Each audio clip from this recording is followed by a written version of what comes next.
एक महत्त्वाची घडामोड जाहीरनाम्यात दिलेल्या बाबी पूर्ण करा असं हर्षवर्धन पाटील यांनी म्हटलंय।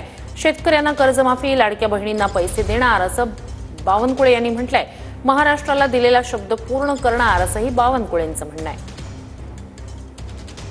तर मला असं वाटतं की ज्या जाहीरनाम्याच्या जोरावर जनतेनं महायुती सरकारला इतकं भरभरून यश दिलेलं आहे, तर आमची एवढीच लक्ष्मीचरणी प्रार्थना आहे की त्या जाहीरनाम्यामध्ये ज्या ज्या गोष्टी आपण नमूद केल्या होत्या त्या गोष्टीची अंमलबजावणी आता आपण सत्तेत आलेला आहोत, 2/3पेक्षा अधिक बहुमत आपल्याला प्राप्त झालेलं आहे, ते करावं हे तुम्ही सांगितलेलं आहे। हे काही जनतेने मागितलं नव्हतं, हे तुम्ही सांगितलेलं आहे, त्याची पूर्तता करावी एवढीच म्हणणं आहे आमचं। सरकार येऊन 3च महिने झाले, आम्ही आश्वस्त करतोय समाजाला आणि महाराष्ट्राच्या 14 कोटी जनतेला, जो संकल्पनामा भारतीय जनता पार्टीने दिला आहे, जो जाहीरनामा भारतीय जनता पार्टीने दिला आहे, तो जाहीरनामा भारतीय जनता पार्टी पूर्ण करेल।